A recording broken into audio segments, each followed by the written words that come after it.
Thank you, Mr. Chairman. Good morning to the DOST family. Mr. Chairman, I'd like to jump immediately to the issue of the ICT. I share the earlier conversation of the ICT committee chairman, Mr. Martina.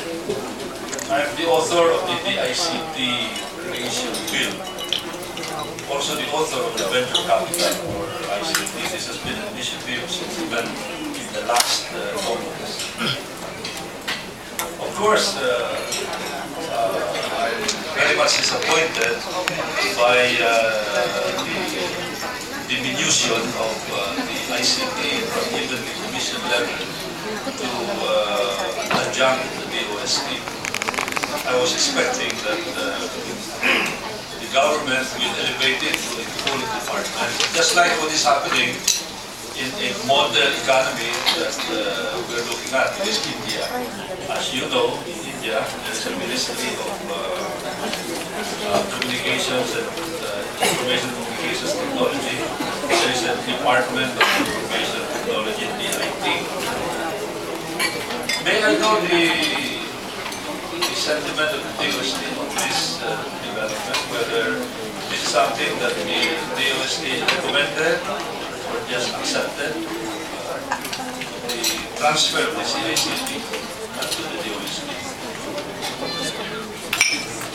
Your Honor, many activities of ICT is also developmental in nature. I'll set a very specific example, sir. One of the main problems talaga ng ating BPO is lack of call center agents. And we have already, from the SMT side, we look at the problem as, we have defined the problem as yung ating diction. We have a problem with diction.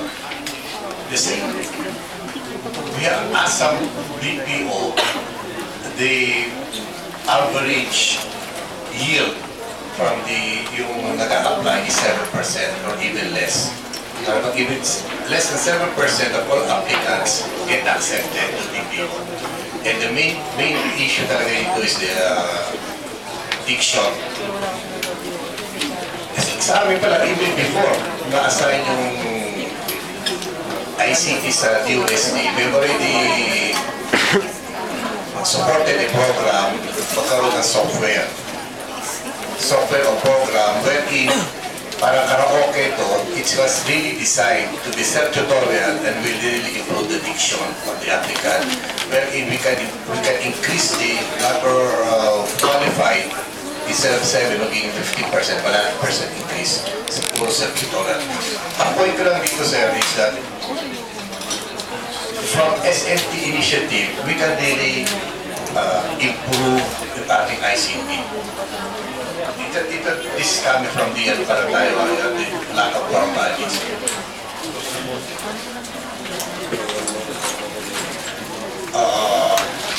In less than...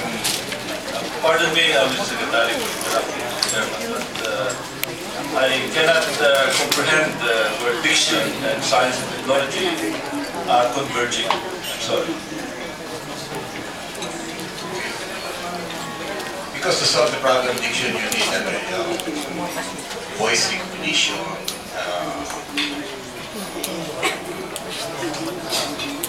technologies, which is really mataas ng technologies. These are really high-end technologies. So even solving in solving diction problem, you need high-end technologies, and this is where focus with my DOST scientists. These are really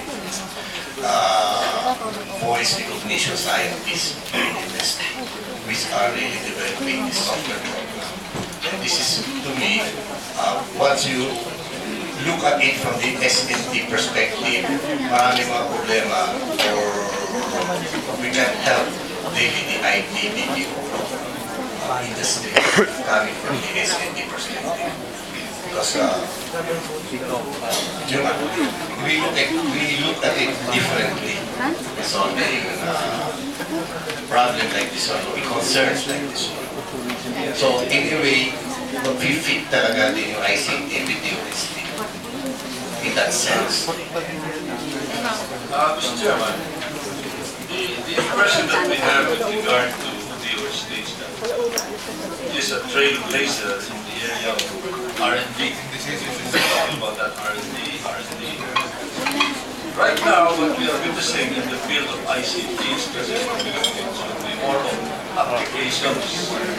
I know that with talent, however, there are so many discoveries, inventions, applications that are now available from abroad, like you mentioned, the voice recognition. One of the exponents there would be very considered one of the top leaders in the US, in the world, Ray Kurzweil. In India, it's more on applications. I'm very impressed with what India has achieved in German. Let me cite very quickly. This is as of 2010. The ICT sector grew from $7.8 billion to $64 billion in 10 years' time. It has contributed to the GDP from 1.2% to 6.1%. 20% of the exports are accounted for by IT. It employs 2.3 million people directly. 70% of the workers are young people. 30% of those employed in the sector are women. 80% of the total turnover in the sector is for exports in IT. And India has 51% share in the global offshoring market, BPO. I think now the Philippines is about 30-35% as of the last report I saw. These are applications, basically, these are not new discoveries. And DOST is more of an R&D arm of the government, such as what Congressman Villanueva mentioned. We have so many problems, for example, that are maybe peculiar to the Philippines. Flooding, how to clean up rivers, and also flood-related productivity of agriculture. Reskill would be a very good initiative. Then venture capital. Unfortunately, in the field of venture capital, even the popular film Gustavo Banata may have a bigger venture capital budget than the entire Philippine government R&D budget. I'm not talking of DOST alone, but the entire Philippine government, because you can easily, what I hear is that you can share about 1 million, maybe as much as $10 million per venture. But of course, it's a business partner here.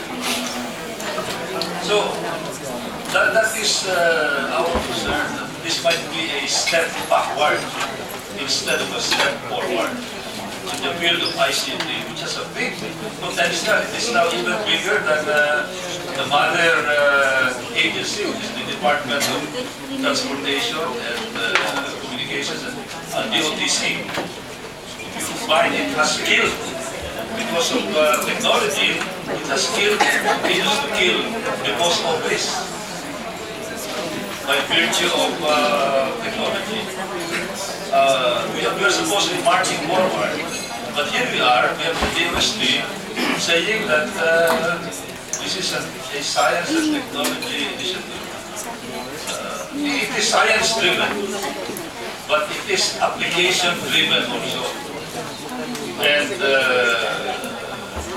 it may emerge, Mr. Chairman, in terms of scope, in terms of if we put a value to all the entities under the ICT, it is even bigger than many departments that we have. You have Smart, you have Globe, you have Internet, you have YouTube, you have Facebook, Skype, BPO.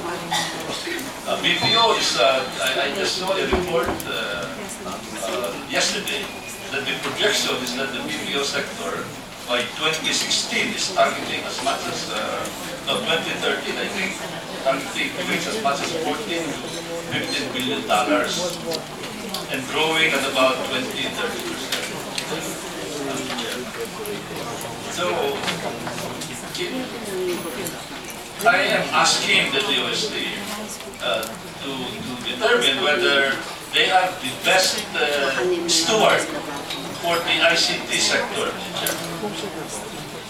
Yeah, it is. This is for the sake of the country, not for the sake of the DOST, but for the sake of the country. Who do you think is the best steward to oversee all of this development, life-changing developments that we've never seen in so many years in the country? The Secretary may respond. The question basically is, of course, if I may remind you, the author of the creation of the ICT. So perhaps you could respond as to the transfer of the ICT to the DOST. Question, Mr. Chairman, is I'm asking a direct question. Whether the Secretary of Science and Technology feels that the DOST is the best steward to oversee the ICT industry of the country.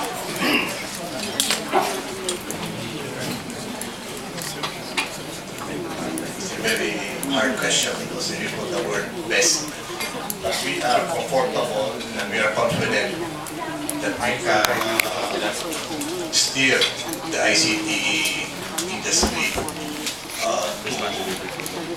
what it